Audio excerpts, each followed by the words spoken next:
Hello everyone, welcome back to my channel and thank you guys so much for joining me for today's video.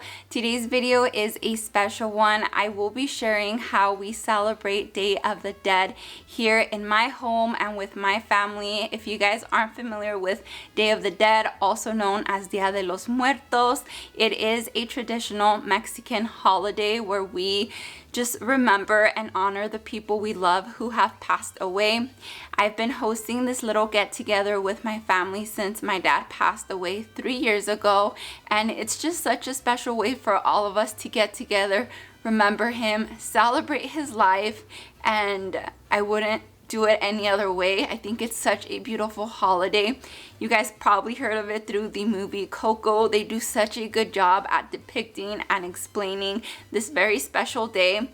I'm actually hosting it a bit earlier this year because we are going to be traveling to Japan Day of the Dead, so I'm hosting it a few days earlier because I did not want to miss out on the opportunity to hang out with my family and again just honor and remember my dad. We also honor and remember my grandma and my grandpa and my mom's late husband.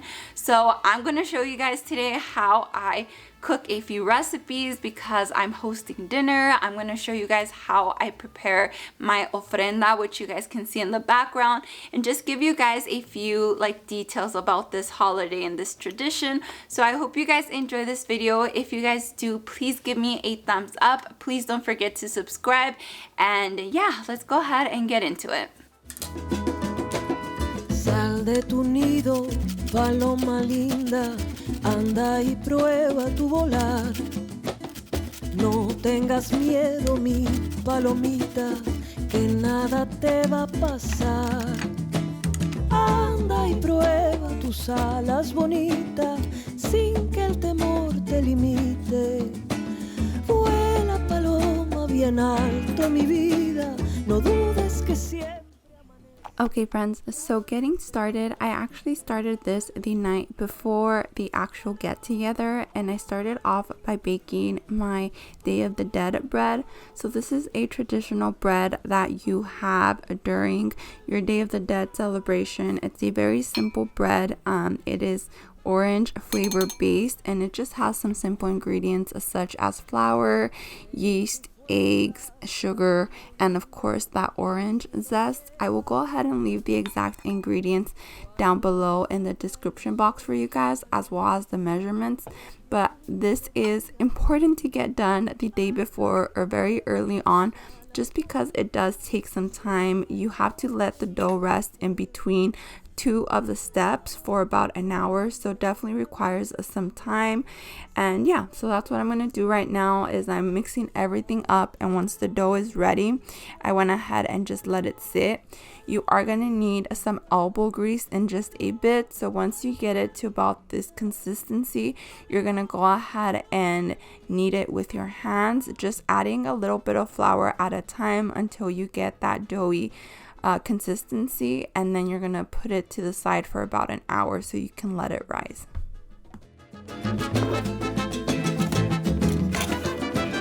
Sal de tu nido, paloma linda, anda y prueba tu volar. No tengas miedo, mi palomita, que nada te va a pasar. Anda y prueba tus alas bonitas, sin que el temor te limite. Vuela paloma bien alto, mi vida, no dudes que siempre amanece, ya amanecerá. Linda paloma, paloma, paloma linda, paloma, paloma linda, paloma, paloma linda, vuela paloma. Okay, so after it has sat for an hour, you can then take your dough and then you're gonna divide it into two sections, and out of those two sections you're gonna take a smaller section and you're gonna roll two of the pieces into strips, and you're gonna roll a little tiny ball, which you'll see in just a minute how I assemble this bread. Again, this is just traditional form of this Day of the Dead bread. You can definitely just leave leave it like this as a general loaf, but this is the traditional way of assembling it. Siempre ha sido el gran amor. Chaya. Cien fuego, adiós, me voy para La Habana. Cien fuego, adiós, porque me da la... You are then going to bake it at 325 degrees for about 15 minutes. Just keep an eye on it depending on how long it takes for it to reach a golden color. But for the meantime, while that was in the oven, I went ahead and painted these skulls. I actually got these from Target and I thought they were perfect. Traditionally, you would use sugar skulls in your Day of the Dead altar, but I could not find those anywhere where I live. I don't know how to make them. I don't know where to get them. So I felt that this was the perfect alternative. They still look really nice on the altar and they bring in that sugar skull feeling. So I'm just gonna go ahead and paint these. If you guys have seen my previous Day of the Dead videos, you guys know that I like using traditional colors in my Day of the Dead altars, so I made those as colorful as I could. And once the bread was ready, I pulled it out and then I'm just gonna coat it with some melted butter and some sugar, and that is it for the bread.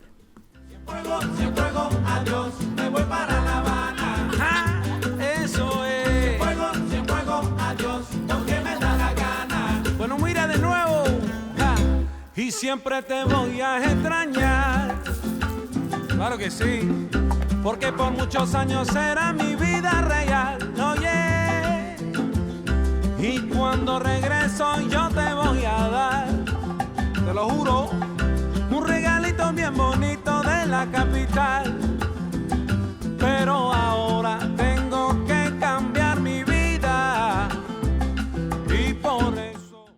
Okay friends, so moving on to the next day, I'm gonna start building my ofrenda. So this is the traditional altar that you would put up for Day of the Dead. This is where you'd include any pictures of anyone who has passed away that you are remembering and honoring on this day. You're gonna go ahead and just set it up. Traditionally, it should have at least 2 levels, so I added this bench I had in my bedroom, and then I'm just draping some $1 tablecloths I got from Walmart in different colors. I love incorporating colors into my ofrenda. I just feel that it signifies how beautiful life is, how colorful it was. And I've also shared before that my dad was colorblind when he was alive, so I really hope and pray that now that he's in heaven, he can see how beautiful all the colors are. So that is why I choose to make my ofrenda as colorful as possible. But I also incorporate papel picado, so this is also a traditional piece of an ofrenda. I actually got this from Walmart, but you can just buy tissue paper and make your own. There's certainly many ways you can do papel picado, but this was the easiest for me, and I'm just hanging it up in different areas of my altar.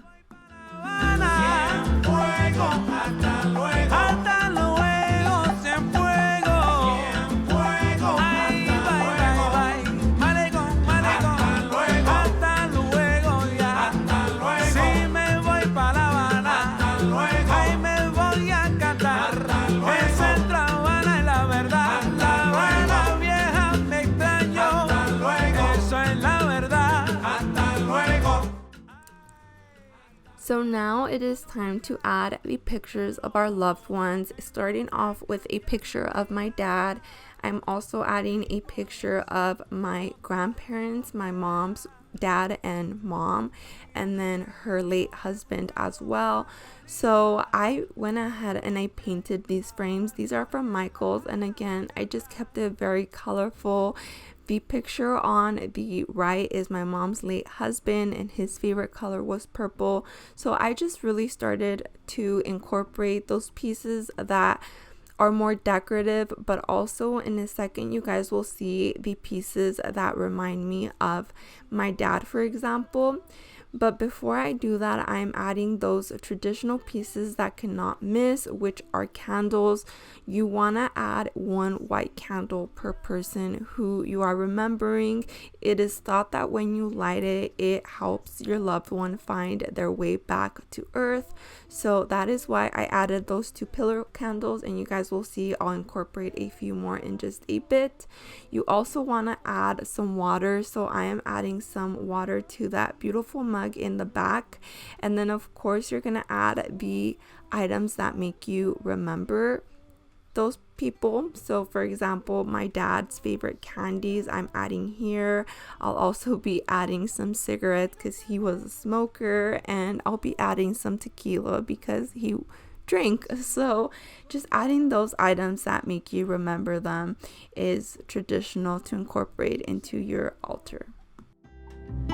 Aprendimos a ver amor, y si es bueno, soltémonos los dos, prendamos ese fuego. Once the top of my altar was finished, I went ahead and moved to the lower level, and I went ahead and added this base on one side and then this beautiful wood bowl on the other. Inside the vase, I'll be incorporating some colorful flowers. Traditionally, you would want to use cempasúchiles, which are marigold, but I could not find any. They are this beautiful orange colored flower, so I thought that these were still okay. And then inside of my wood bowl, I just added some pan dulce. So the last one I'll be adding in just a second was actually my dad's favorite, and I just got this from a traditional Mexican bakery. You can also add fruits, you can add anything that you want to offer your loved ones. So yeah, I'm just adding those in and incorporating them into my ofrenda.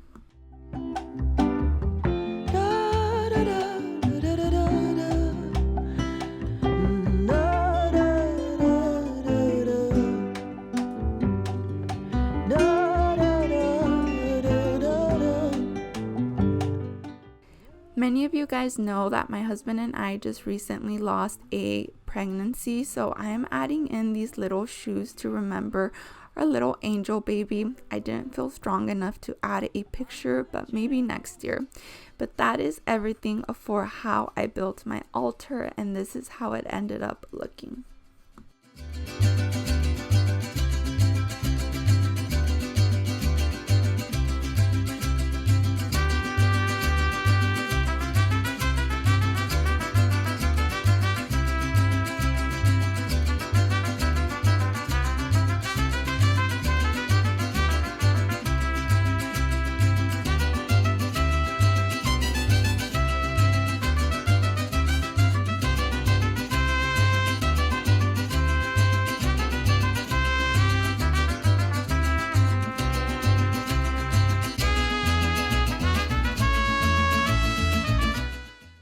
And now it is time to make dinner. So I started off by adding my chicken breasts to my Instapot to cook them through, and once they were ready, I went ahead and shredded them. Also make sure to keep about half a cup of the water you boil your chicken in. But now in a pan, I just added some cooking oil, and then I added my green chili. So I purchased this from Walmart, and you can buy it in 2 different sizes, the smaller one and the larger 16-ounce one, which is the one I use. I went ahead and added it to my pan, followed by the shredded chicken. I like adding both of these things together so the chicken really absorbs that green chili flavor. So I cook this through until the liquid is gone, because you'll find that the green chili has a lot of liquid. And of course I just add some salt and some pepper to taste, but again, just cook this through until there is no liquid remaining.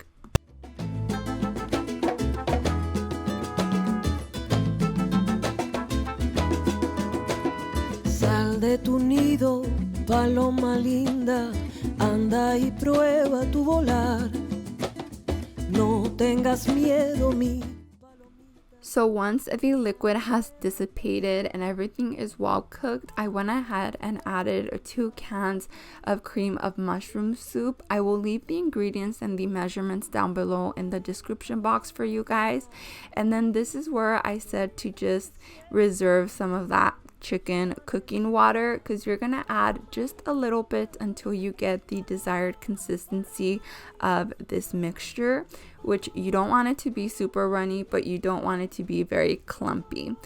And then in another pan, I just filled it up with cooking oil, and I'm gonna go ahead and fry up all of my corn tortillas.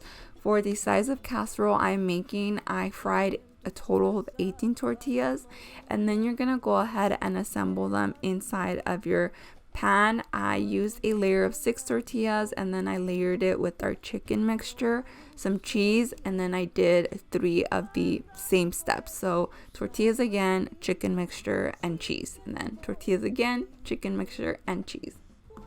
Paloma tan libre como la vida, no dudes que siempre amanece, que amanecerá. Paloma linda, paloma, paloma linda, paloma, paloma linda, paloma, paloma linda.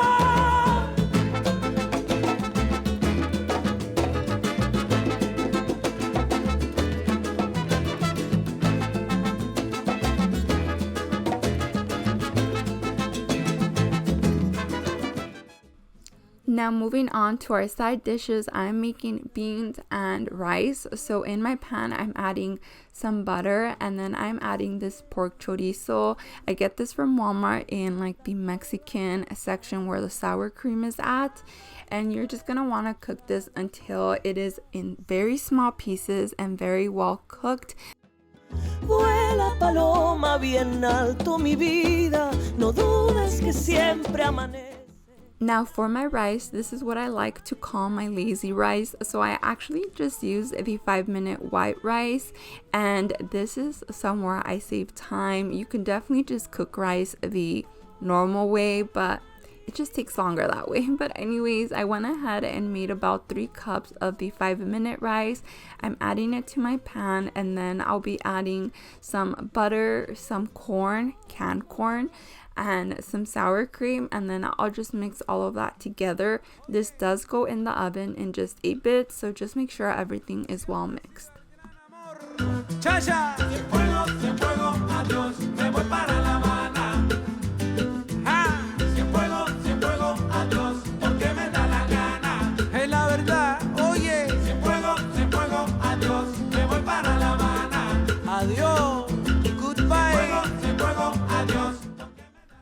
So by now my pork chorizo is very well cooked, so I am adding my beans to it. Again, I cooked these in the Instapot, and I'm just adding about half of them, or enough to fill up this pan. And then once everything is boiled, you're gonna go ahead and just take a masher and mash them all together like if you were making mashed potatoes. You can also add this to a blender and get it very well blended, but I don't have a big enough blender, so mashed it was. But that is it for the cooking part. I went ahead and added this to an aluminum tray as well. Put them in my oven for about 25 minutes, and then they were ready and so yummy. By then my family had arrived, but I quickly wanted to show you guys what the ofrenda looks like when it's dark. So I loved these skulls because they changed colors, and I just thought that it looked really nice. But like I said, by now my family had arrived, so we all sat down to have a dinner together, to talk, to laugh, and it was just a great night, and I love doing this. It's a really great way to remember our loved ones and just have some special moments together. So here's everyone just enjoying the food. I always feel so special because they tell me that they like it. So I would say it's a 10 out of 10. I don't have a taste test, but trust me, you guys, you want to try out these recipes. And finally, to end the night, I went ahead and served some of that Day of the Dead bread and some coffee. And that is it. That is how we ended this special celebration. And I hope you guys enjoyed. a little sneak peek into a tradition that is part of my life. And yeah, that is all. As always, if you guys did, please don't forget to give me a thumbs up. Please don't forget to subscribe. Christmas content is starting up next, and I don't want you to miss out on it. But as always, thank you guys so much for joining me for today's video, and I will see you guys in my next one. Bye.